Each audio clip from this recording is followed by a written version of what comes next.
Okay, perfect. I think now we can start officially. So good afternoon again, and thanks a lot for joining the Energy Efficiency Academy. That's the webinar number 23. And today we will discuss the ODYSSEE-MURE Scoreboard, the 2025 edition, and with a focus on how Ireland is scoring in this scoreboard. You can see on your screen the speakers we have today. I will introduce them later. I go very quickly about the usual housekeeping rules because you've seen we have an agenda that is quite tight. So for your questions, whenever possible, prefer to ask them in the Q&A panel because there the other participants can upvote for the questions they are interested in. You can share anytime information and comments in the chat. If you missed one of the polls also that are popping up on your screen, you can also find them later in the chat. You see already in the chat the links to the webinars page of the ODYSSEE-MURE website where you can find the proceedings. So the recordings and presentation files of this webinar will also available there soon.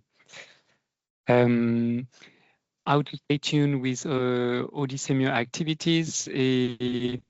If you already subscribed to the newsletter, you should have received recently our latest newsletter, the one of March 2026. That's once every semester, so that's a very good overview of every latest publications contents you can find of the website.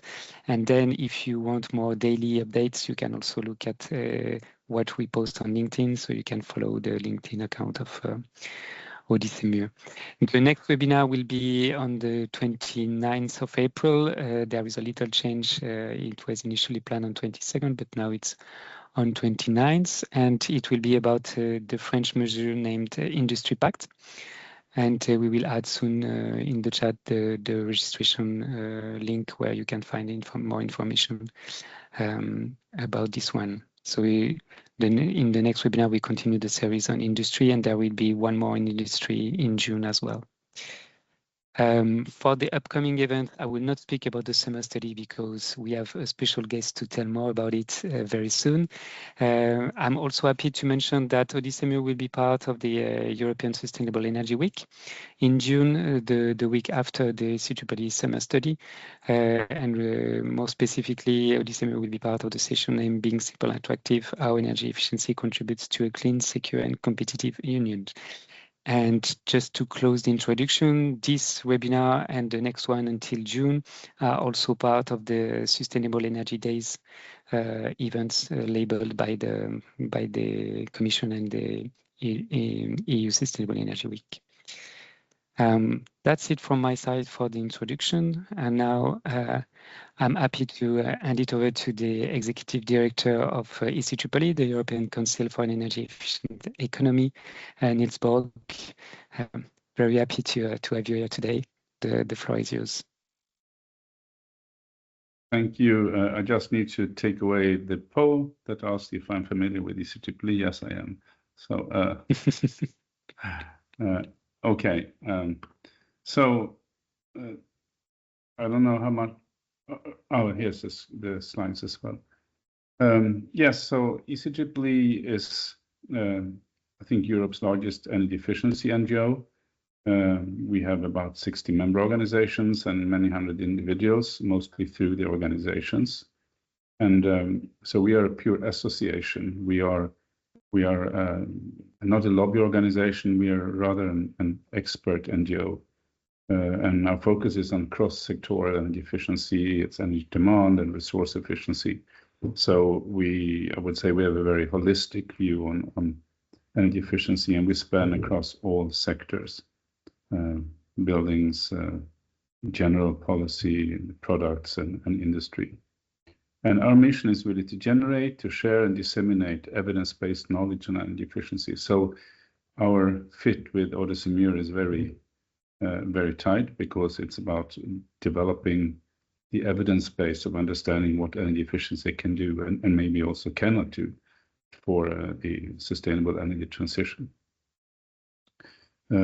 We work through events, workshops, reports, Unfortunately, we don't have so much resources nowadays to do a lot more. We would have liked to do more reports because, for instance, one of the things we are exploring now together with Wolfgang is this question about how energy efficiency can have an impact on energy prices. So indirectly, of course, on affordability, and not just by saving energy, you have less energy cost, but if I save energy, my neighbor gets less energy cost as well, because everybody's little action will help keep energy prices down.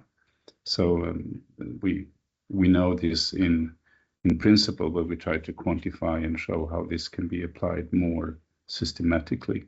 So these are things that we try to find, let's say, key policy issues that need to be explored and drive the narrative forward. We do events, some workshops. We have a website which we are currently working to upgrade, so it will be launched later in the spring because it's very old. Many of you may receive our newsletter, and we also actually have a journal, which I will come back to very slowly, and we very shortly. And we take part in some European projects like ODYSSEE-MURE and the Energy Efficiency Watch projects. The ODYSSEE-MURE I won't say anything more about right now, but the Energy Efficiency Watch project is an interesting project because we work very closely to politicians in Europe, parliamentarians, and our mission there is to develop narratives for energy efficiency. So how can we sell energy efficiency on other merits than just climate and energy saving? So it's renovation, it's modernization, it's competitiveness and things like that. So it goes hand in hand with our other missions. Next slide, please. So our flagship event is the summer study, which Jean-Sébastien just also showed. That's actually the summer study that is a start of ECEEE. We had our first event in 1993. So ever since we had a biennial event with a little disturbance over the COVID, where we had an online event, and so we actually had more than 2 events, and one event every 2 years. And today this has grown to have almost, around 350, a little more than 350 participants. We gather for 5 full days, and we rent a holiday resort, not a very fancy, but a decent holiday resort, which also has a conference center. So we stay out on the countryside, so everybody stays together, and we really work and breathe energy efficiency for 5 full days. We have more than 220 presentations, a mix of formal papers and plain presentations. So, and we bring together both academics and policymakers and companies and NGOs. So it's a really nice, good mix. And if you want to go to one single conference, I really think this is the one where you should go to. So please, next. We just launched a new scientific journal a little bit more than a week ago, and this is, we have very high ambitions for this. We want this to be the leading journal for energy efficiency in Europe, and it's called Energy Demand, which is because we want to look beyond energy efficiency. It's a strict journal with a strict peer review. We will have very hard criteria for papers, so to really build a good reputation. And this journal, it also says much about ECEEE, because we have so many, we have such a large network of skilled academics and skilled people in our network. So we draw upon this. So we have an excellent editorial board. So we are really looking forward to see what's going on with this. But of course, there's no articles yet because we just launched it, and it's open for submissions as of last week. Please, next. And then the third big thing we do is zero carbon industry. This is an event we're having every 2 years as well, and we had it just in Rome now in February, and it was also really successful and a very nice event. Gathered about 150 people. We have 4 parallel panels, and we look at everything about industrial transformation. So it doesn't have any formal papers, but we invite presentations, and we had, all in all, with pre-conference event and everything, there was about 100 presentations, and they're all online now on our website. I think that's it. So I just wanted to say that it's really great, and it fits well with who we are to work with ODYSSEE-MURE. So I'll hand over to the next speaker. Thank you. Thanks a lot, Nils. And I have to say, I might be a bit biased because I attended quite a few of the summer studies, and Nils knows that. So, okay, but I will still say that's probably the best event if you are interested in energy efficiency in Europe. So you have the link in the chat, and if you don't know it, I think you should have a look. It's like this, probably like the Carlsberg, probably the best beer in the world. What they're saying is, yes, of course we are the best beer in the world, but they try to be a little humble. So thank you. No, I'm not involved this year, so I can tell it more independently, maybe. No, that's I really encourage you to have a look, and also you can find in the chat the link to the ECEEE website, as well as to the new journal that Nils was mentioning, and I think that's a very good news for the community to have a new avenue to share research and results. With that, we come back to the topic of the day, which is the Scoreboard 2025, and to know how the different European countries are ranked and performing on energy efficiency. And to know more about this, I'm very happy to get on stage Barbara Schlomann, who is also now the chair of the German Climate Council and researcher at Fraunhofer SI. Barbara, the floor is yours. Yes, thanks a lot, Jean-Sébastien, for this introduction. I will now present the new results of the ODYSSEE-MURE energy efficiency scoreboard. And these results are very up to date. And for the first time, I have to say, they were presented at the ECEEE Zero Carbon Conference on Industry in the beginning of February this year. But now we are very glad to present these results also in this webinar. Next slide. We need to have a quick look. What is this energy efficiency scoreboard? It is a benchmarking tool which was developed in the ODYSSEE-MURE project several years ago. And here we compare the impacts of energy efficiency policies and energy efficiency indicators between all European countries, European member states. And here we want to give a very broad picture how these countries perform in energy efficiency. And this scoring is based on the very broad databases which we have in this project. We have two databases which are updated one or even two times per year. It's on the one hand the ODYSSEE database on energy efficiency indicators and the MURE database on energy efficiency policies. And the data from both databases are used to for this benchmarking tool for the scoreboard, which means that we have a very large data input both on statistical data and on energy efficiency policies. And what is unique on the data in the MURE database, which is unique also compared to other energy efficiency or climate policy databases, that we really have the quantitative impacts of many of these policies in the database, which means that we must not only count which policies are available in a country, but that we can rely also on the impact of these policies. Next slide. And here you see the results from 2025.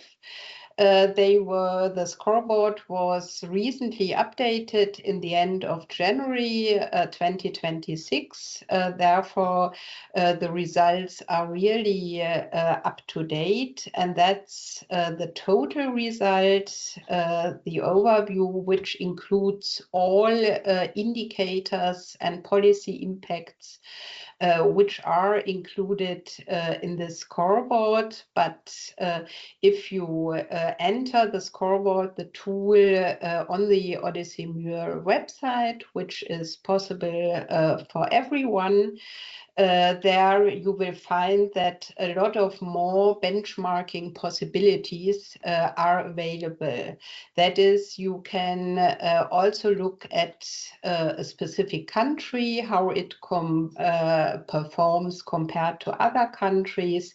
You can also look at a specific sector. Here you see the overview about including all sectors, but you can also have a specific look at the industrial sector, transport sector, household sector, or services. And what is also important, you can see in detail which scores are behind this scoring here, behind these results, because we combine here 3 different scores. That is, on the one hand, the energy efficiency level, the energy efficiency progress, that is the trend in energy efficiency, and both these 2 scores are based on statistical data from the ODYSSEE database. And the 3rd score are the energy efficiency policies, that is the quantitative impact. And we have a 1/3 weighting for these 3 scores, which means that more focus is put on the statistical indicators, which come from official statistics, mainly Eurostat, but also for some data, national statistics, and only 1/3 on the quantitative impact on policies. And as you can see here, the number 1 is Luxembourg, number 2 Ireland, and for more details what is behind that, you will have the next presentation, which presents the detailed results from Ireland. But I will also give you now in the next slide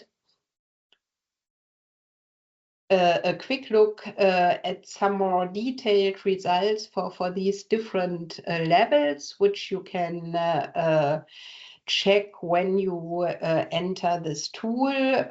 First of all, for the overall results, again, you see that there are some differences in the different scores. That is, for the level, for example, Lithuania is number 1, whereas for the trend and policies, Luxembourg is the number 1 here at the overall level, and Ireland is especially very good in policies, which we will see then in the next presentation, but also in the trend.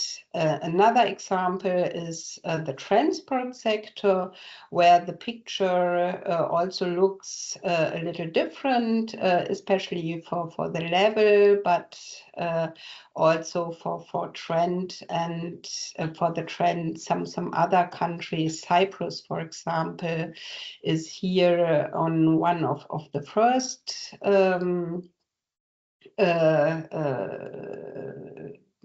places, and in the combined score, where all 3 scores are aggregated, there are also 2 other countries, Spain and France, very high, have a very good level, and for households, again, a slightly different picture with other countries, but nevertheless, that's one example how you can also use these scores, looking at these different scores and also at different countries. Next slide. You may also ask if these results are stable over time. As I said, we have this tool for several years in the ODYSSEE database, and what you see here is an example for industry.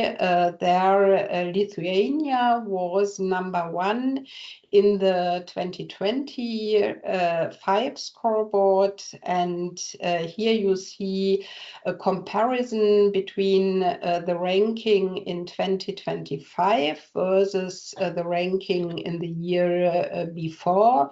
And what you can see here, that the scoreboard indeed is rather stable, because the ranks of the countries between for industry here in this example are not very different. It only varies between well, 1, 2, and in a few cases 3 ranks between these 2 years, which for us is a sign that the calculations and the tool is indeed rather stable, though of course there are some differences if you are looking at the development during the last around 5 years since we have this scoreboard and since we are doing this ranking. Next slide. Here you can see the results of a similar tool, the ECEEE International Energy Efficiency Scorecard. ECEEE is the American Council for an Energy Efficiency economy, that is a sister organization from ECEEE, and ECEEE has a similar ranking, looking at the largest countries in the world. As you can see here, the largest energy consumers in the world, which means that not all European countries are included, but only the largest ones. And if you look here at the results, you can also see that the European member states, that is France, Germany, Italy, and Spain, and also Poland on #9, are really the best performing countries in the world, and also UK, a previous European country, which means that the European energy efficiency policies, which are especially behind this tool also indicators, but especially also the European policies, are really at a very high level compared to other countries. Only China was able to come between the ranking of these European member states. Well, that's I think interesting to see, because it really shows the importance of energy efficiency policies at the European level. Next slide. And a quick discussion of the scoreboard results for some details in the method. Wolfgang will present them after the presentation on Ireland. Only to say that these policy scores, you remember 1/3 of the ranking is based on policies, are mainly promises, you can say, to the future, that because we include expected energy savings by 2030 here, whereas the statistical indicators include the present level, in this case here 2024, and the trend in energy efficiency, and this starts in this calculation in the year 2010. And what is also included here, it's clear these are the statistical indicators, but it's clear that also the already achieved policy impacts are also included here as part of these statistical results. We can also see that, especially for the trend score, I showed some examples before, are looking better for, you can say, Eastern and Southern member states. And the reason is that they are starting from a less good position. That is, the level is usually worse than in other countries, but they had ambitious energy efficiency policies in the past, which reflect this rather good position in the trend. As I already said, the scores look rather stable if you compare the results for some years of the scoreboard. And what I also showed in one slide is that no country, even not Luxembourg or Ireland, is the best performing country in all sectors and all three parts of these scores, which also means that there is for all countries, even the best, a lot of scope to improve energy efficiency in one way or another. And comparing with the results of the ECEEE International Scorecard shows that the level and the ambition of EU's energy efficiency policy is really very high compared to other parts of the world, because all member states which are included in that ranking, it's only the largest, are ranking at the first places, very high, most of them among the top 5. The main difference in the scoring method, to add that, is that ECEEE does not include quantitative measure impacts as the energy efficiency scoreboard here does. That's the main difference. They really only count which measures are available in a country and which measures are not available in a country. Therefore, the ODYSSEE-MURE scoreboard is much more detailed in that way. Well, thank you very much. Thanks a lot, Barbara. And I think in your last slide, there were very important points. The one on inertia, I think it's an important one. The fact that you don't change your ranking from a lot, I mean, significantly more than 2-3 ranks from one year to the other, which we also know from the analysis of the energy efficiency trends. And maybe I will add in the chat the reference to the webinar that we had in December about energy efficiency trends in industry, for example. That is a good illustration on that. But that also means that when we want to react fast in a situation like today where the energy prices are skyrocketing again, maybe it means we need to anticipate more and to have long-lasting policies, not only trying to fix problems when crises emerge. Mm-hmm. And the other message I take from your presentation is that even for the best performing countries, there are still some margins. While discussions are ongoing about what may happen after 2030, that's good to keep in mind that there is space for more energy efficiency, more energy savings, definitely. At this stage, we don't have a lot of questions, but I would have one or two for you. I encourage the participants to ask questions either in the chat or in the Q&A panel. Maybe the first one that's coming back to this inertia aspect, but still we see some changes. So was it possible from the analysis of this year's scoreboard to identify some drivers that can explain the changes between countries or even comparing the same countries and how they evolve?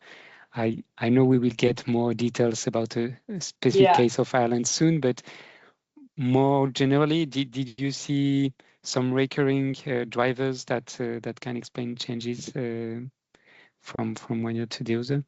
Yes, I think you really, if you want to answer this question, you really have to go in some more details, and the scoreboard really delivers these details. That is, you if you enter the tool, you can really see what's the main reason for the ranking. For is it statistical indicators, and is it the level, a good level? Is it a good trend, which means a good progress?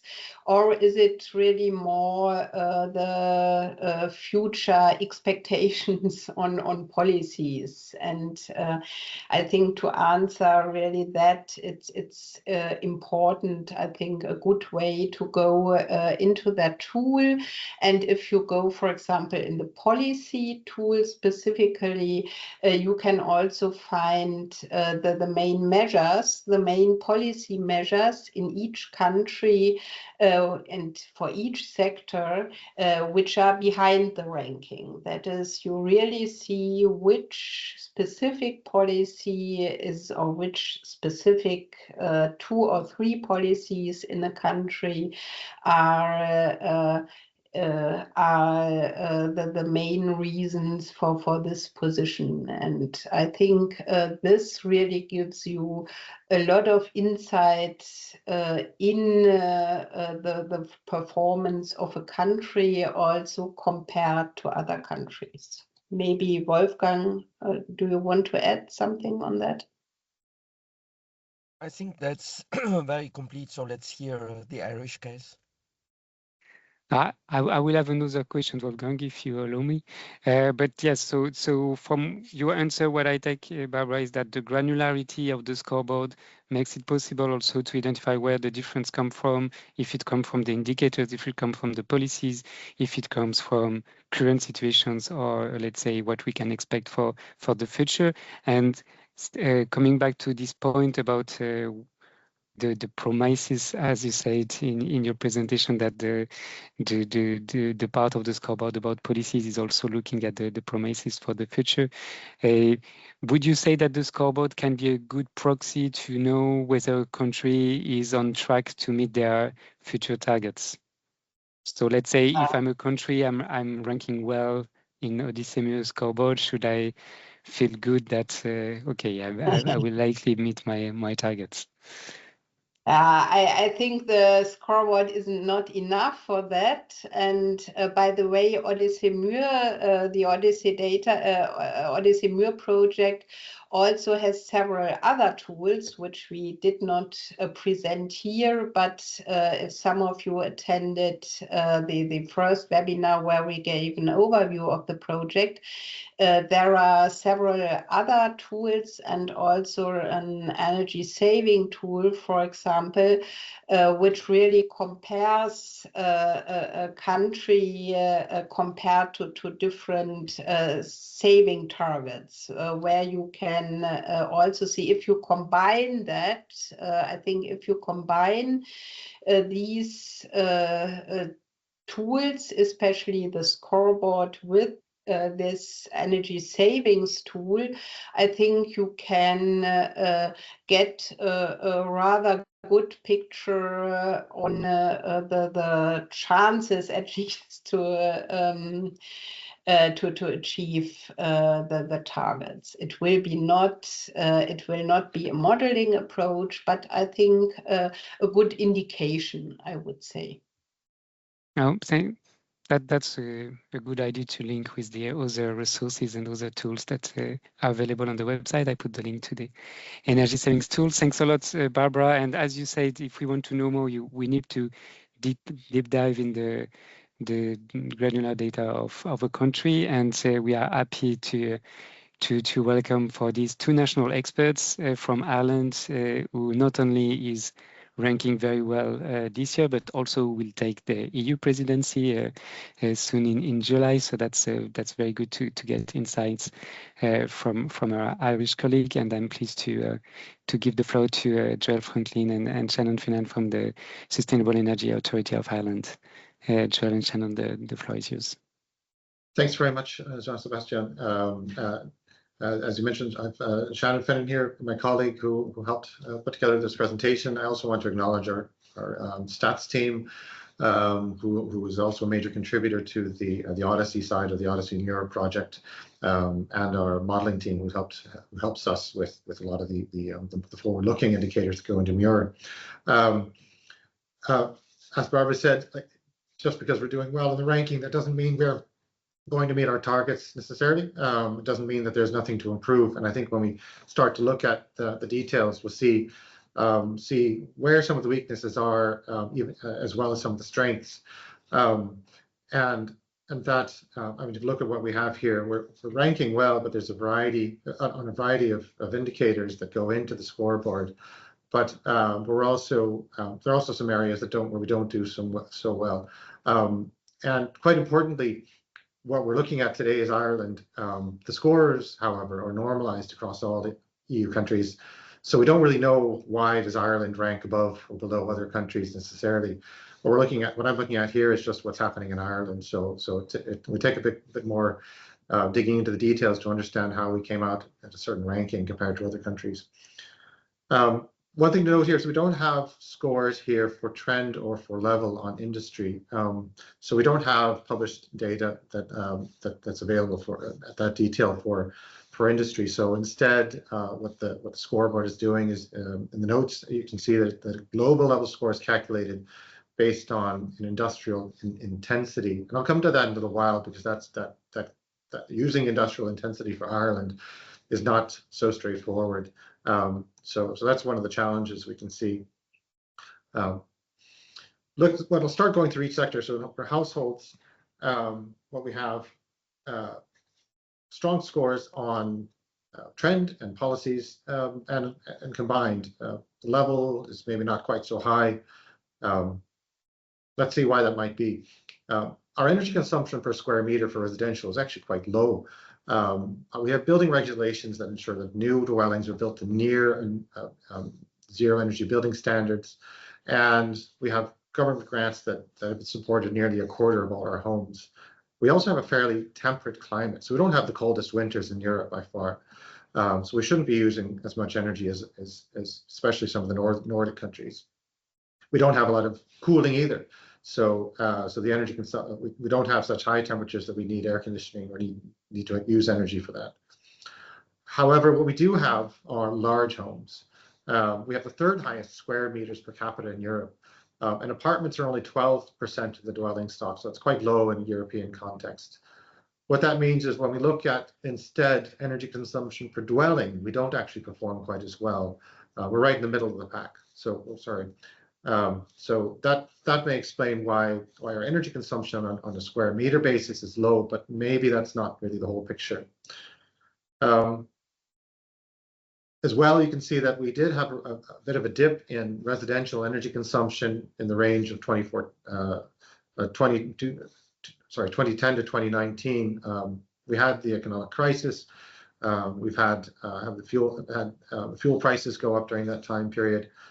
This has meant that some of that reduction in energy demand is not that we don't require as much energy, but rather that there's been an energy crisis and a cost of living crisis that has led to some underheating and some energy poverty that isn't necessarily desirable.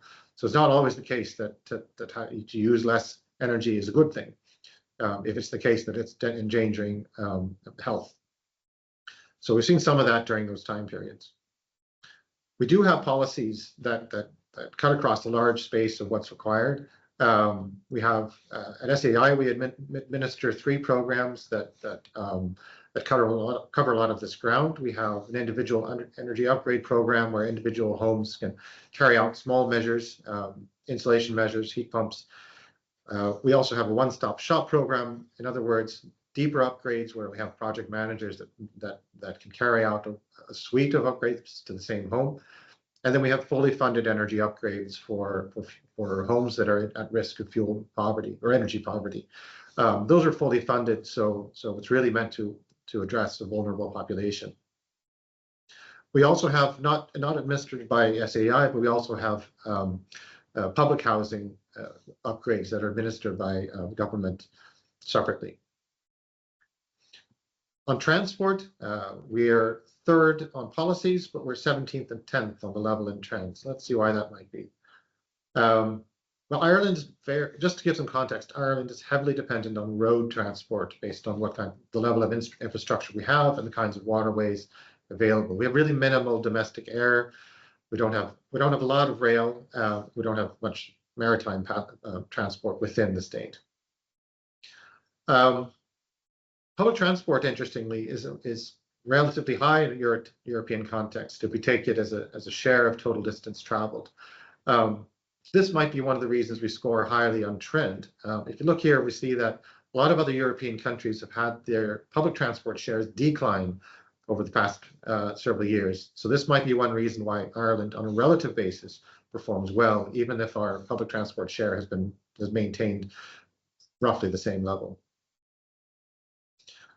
Where we don't perform so well is how much we travel by private car. Even if public transport share is high, we do see the private car distances on average are the highest, among the highest in Europe. And due to demographic and economic growth, we do expect the core demand for travel to continue to grow significantly up to 2030. When it comes to policies on transport, we have a range of policies that we administer at SEAI, mainly on supporting electric vehicles and chargers for residents, individual homes, and for apartments. So those grants are available for new cars. In addition to those programs, there are also incentives in terms of vehicle registration rebates and a benefit of kind exemption. There are also subsidies for taxi purchase grants and for assessing fleets for larger businesses. This is part of what's called the improve side of the strategy, but that's alongside an avoid and a shift strategy. I won't go into the details there, but the government has published plans for how to avoid as much travel to manage that growth in demand that I mentioned earlier, as well as to shift the demand over to other modes of transport that are less carbon and less energy intensive. Most of those efforts take a lot longer to see the results of, so I haven't seen so far a lot of quantification of how that has affected energy demand in the transport sector. On industry and services, I'm combining these together, and that's because I think a lot of what we're seeing in Ireland is that the way we address these are similar kinds of programs. And I mentioned earlier that we don't have scores published here for level and trend for industry. But what we do have is a large range of programs that address these. Just to start out first on that estimated score that we have for level on industry, we don't have a lot of heavy industry in Ireland. And so because the level score here is based on energy intensity of industry, this is actually based on quantification that's dependent on GDP. Our GDP in Ireland is influenced heavily by a small number of multinational corporations. This is just a few of them, but there are abnormal effects that can affect that, such as IP transfers within and outside of the state, and assets, large assets such as airplanes brought into the state. So this is not necessarily the most reliable or stable way to estimate industrial intensity. We also have a very rapidly growing energy consumption on the services side.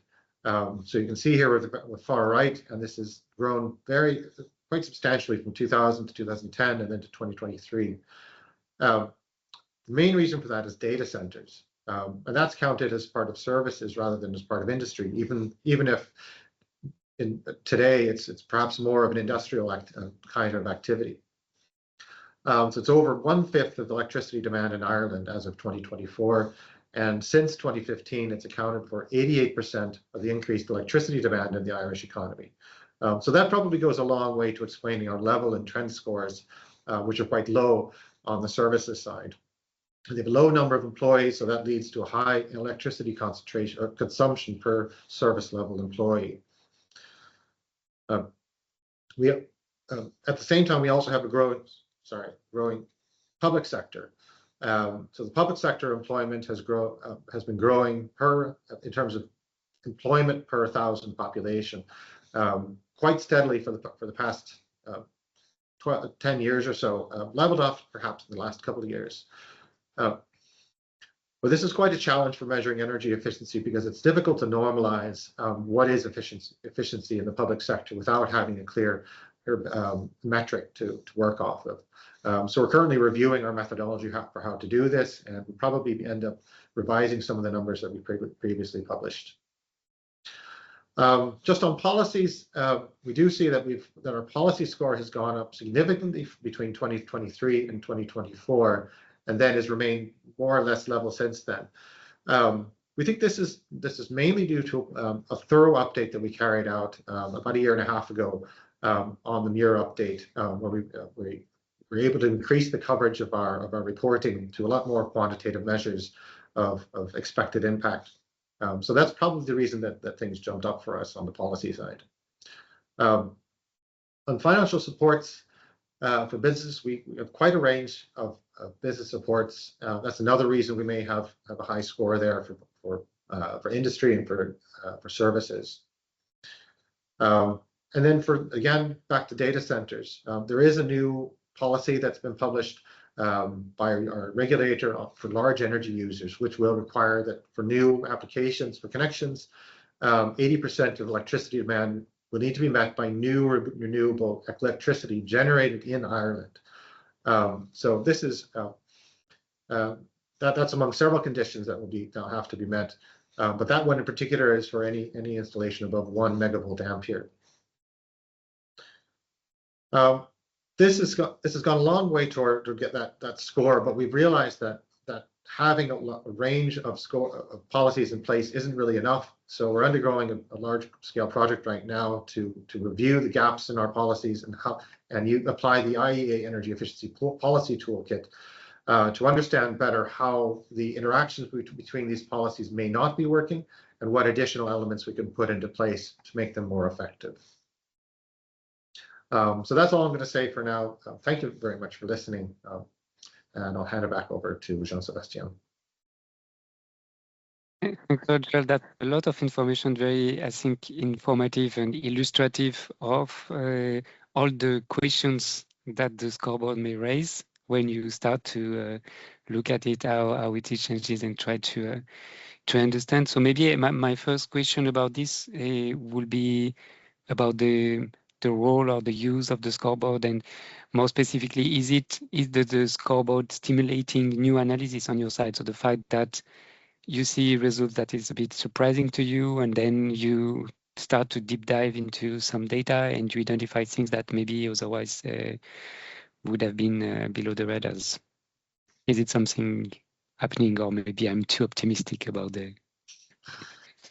Well, I think it's certainly helped us to put our quantification efforts into more scrutiny. I mean, I think that we do the best we can for now in terms of estimating the energy savings, but when we start to put it against other countries and we see the results, it helps. It really raises the stakes in terms of making sure that what we report in is something that's of high quality. And we do have challenges, like I mentioned there, with the public sector especially, and we're really kind of starting from scratch a bit there in terms of how is the best way to measure that. So when we see this going into the scoreboard, we realize, oh yeah, we need to make sure we have this correct. It's the best we can do for now, but we can probably do better in terms of proper representation of the energy savings. And are the results from the scoreboard something that is also useful to you when you communicate to colleagues or other public bodies or other stakeholders?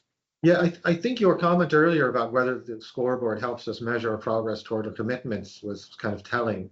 When we discuss what are we doing, what do we need to be doing more, it's really more in reference to the targets that we've set and the energy consumption that we're seeing in that sense. So I think we haven't really used the scoreboard so much in that kind of communication, because we're really seeing that there's a lot more we need to do in order to meet our 2030 targets.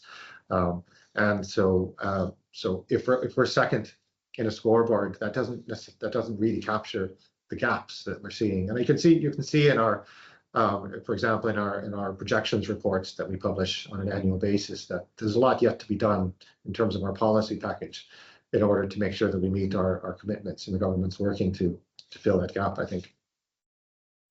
Okay, maybe one question to Shannon. Gerald, you highlighted very well, and I think that's a well-known case that data centers is very visible in the electricity balance of Ireland, and more. If I'm correct, you mentioned that 80% of the recent increase in electricity consumption. I don't know if it's overall or for services. The graph you showed with the 7 terawatt hour. But anyway, that's very significant. So does it mean, Shannon, that on your side, in the way you monitor indicators, trends per sector, etc., you need to? Joel mentioned that, okay, we don't know anymore whether data centers should be in services or industry. So how do you see that for the future? Because I assume that will be a question also for many other countries very, very soon. Yeah, but just to clarify, that was for all electricity, not just for services. Yeah, okay, so that's very, very significant. Yeah. Yes. I mean, we don't have the largest amount of data center energy demand in Europe, but in relative to the size, relative terms, yeah, of course. We do. Yeah, it's very large. Yeah. There's been a pause in the last few years, so it has kind of leveled out for the last few years in terms of the growth. But with the new policy, that's expected to change. Again, that'll be under the conditions mentioned in what I showed earlier, the new connection policy in supplying the demand with 80% renewables within new renewables within 6 years. So we get to see how well that works. That's not SAI who is involved with that. That's the utilities regulator. But in terms of measuring the effects of that, we're quite interested to see what that does for demand overall, and what that means for the amount of renewable generation that's required. Yeah. And Shannon, I don't know if you want to comment about this question on when there is such a major effect that emerges. How do you manage that in your monitoring of indicators and energy balances and so on? Yeah, that's a good question, and maybe one for the stats teams more than ourselves. But one thing, a quote I heard from a colleague recently was that data centers aren't industry, but they're industrial in size.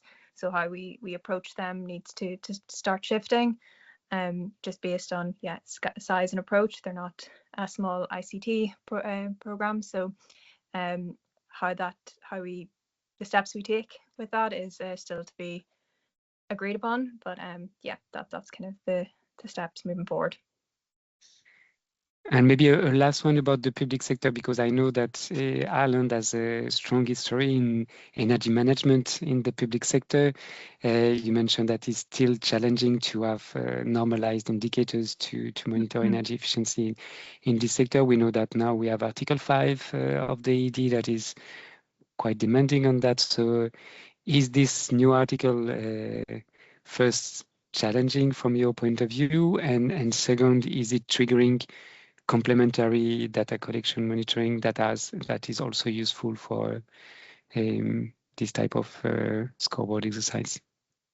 Yeah, so we have a strong public sector program within ECEEE.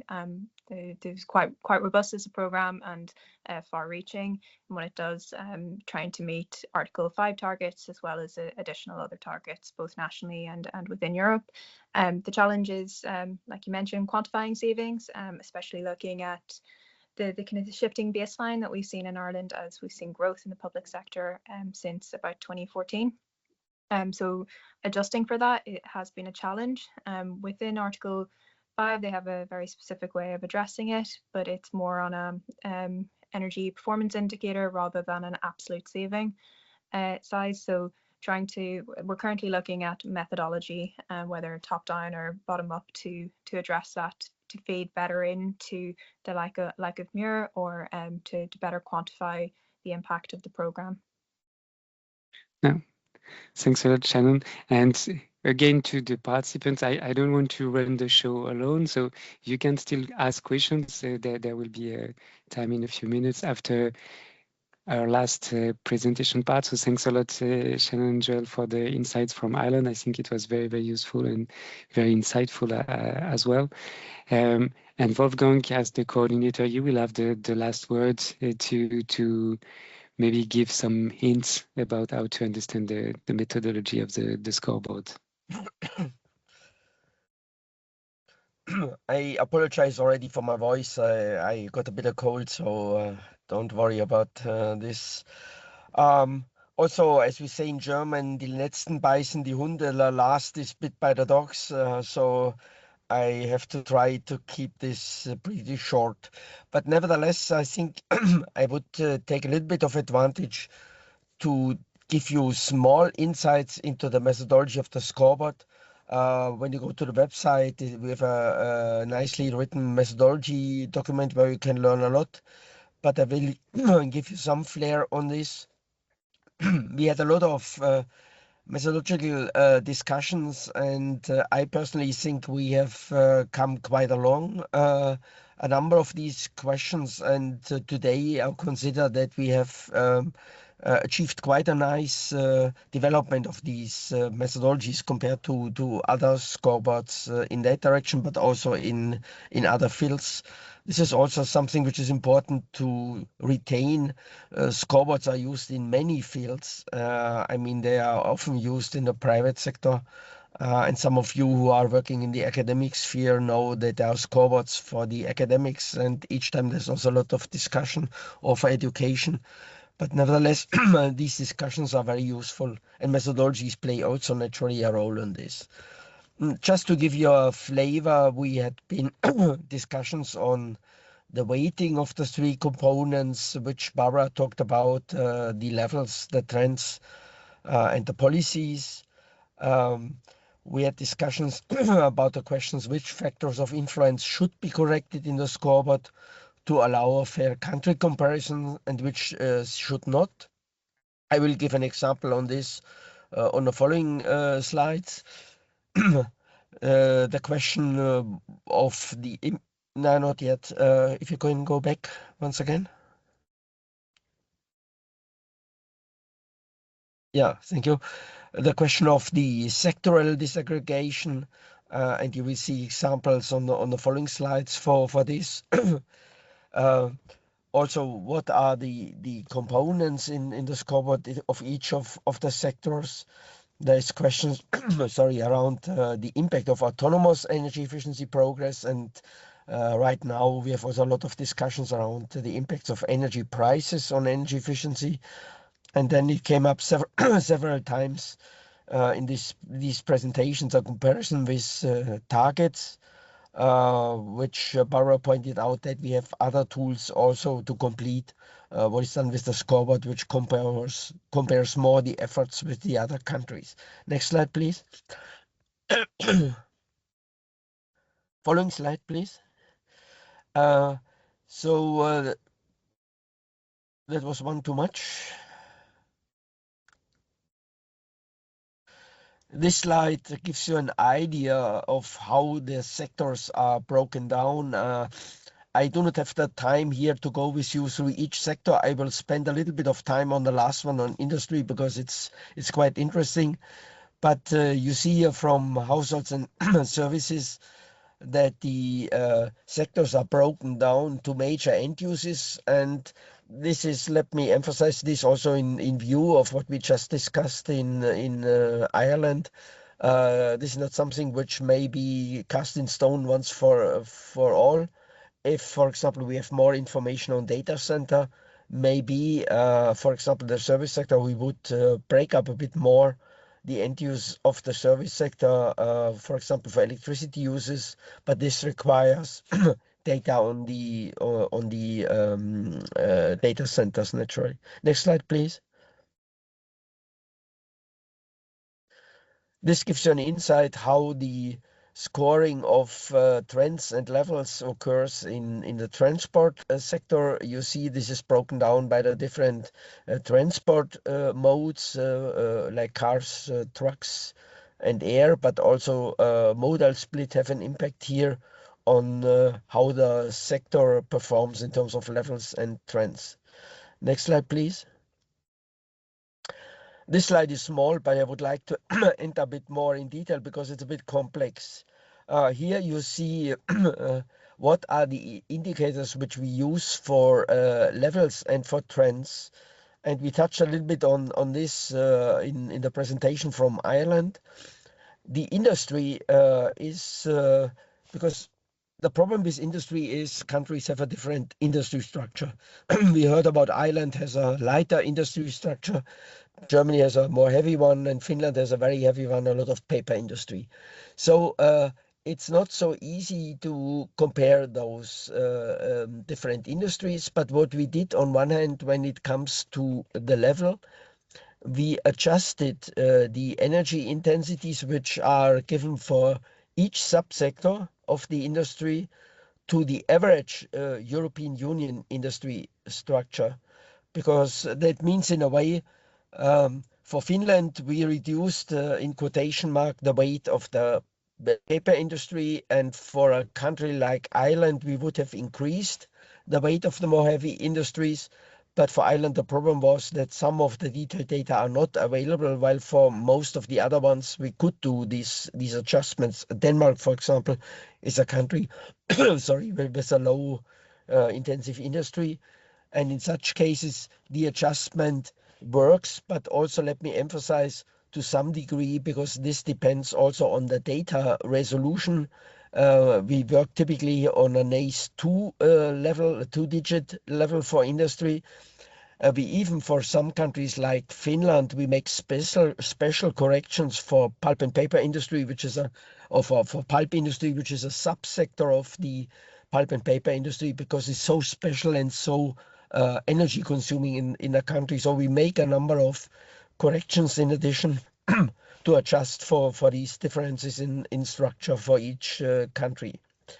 And the second one is the ODYSSEE. In fact, this is the combined evolution of the energy efficiency gains for each subsector. You can imagine the ODYSSEE like a Dow Jones for energy efficiency, which is composed of individual indices, and the same, the ODYSSEE is composed of individual indices for each of the sub-branches of the industrial sector.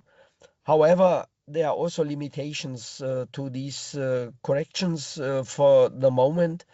A colleague of mine, the former coordinator of ODYSSEE-MURE, made the remark, France is not doing so well in industry. He is French, and so he was complaining why France is not so doing so well. I understand that the French wants to see France at number one. But then he said also, which is quite interesting. Yeah, but why all of the countries which have a heavy industry or energy-intensive industry are decreasing less rapidly than ones which have, yeah, the lighter industries? And that's a very pertinent question also for the methodology, because the more energy-intensive industries have a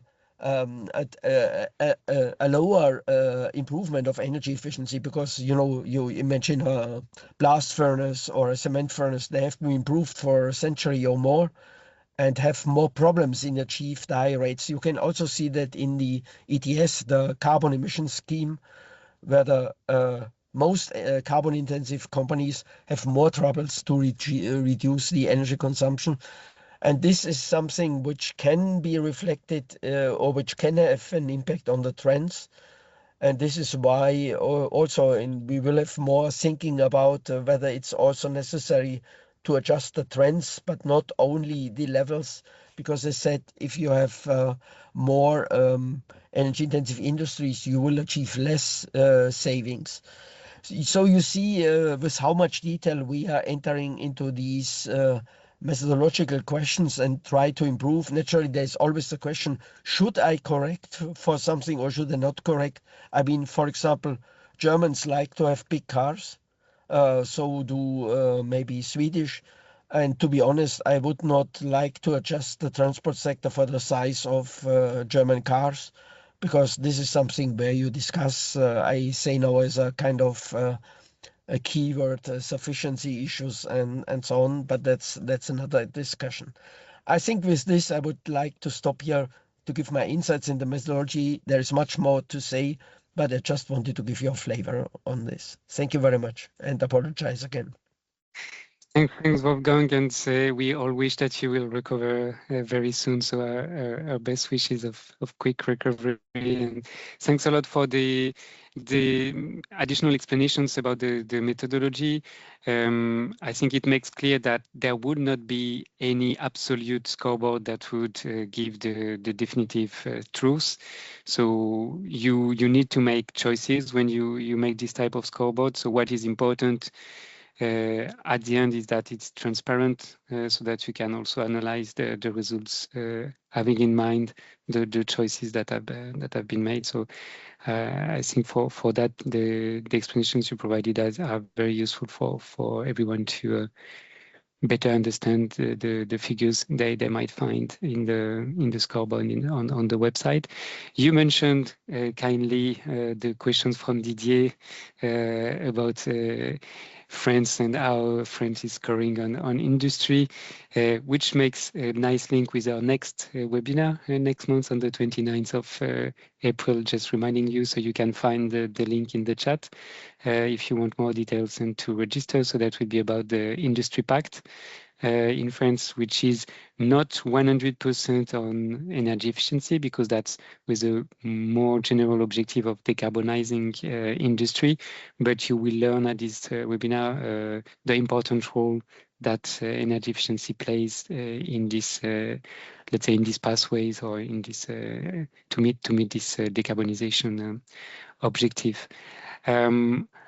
Unfortunately, I don't see questions in the chat. Maybe it's because also we went beyond the hour.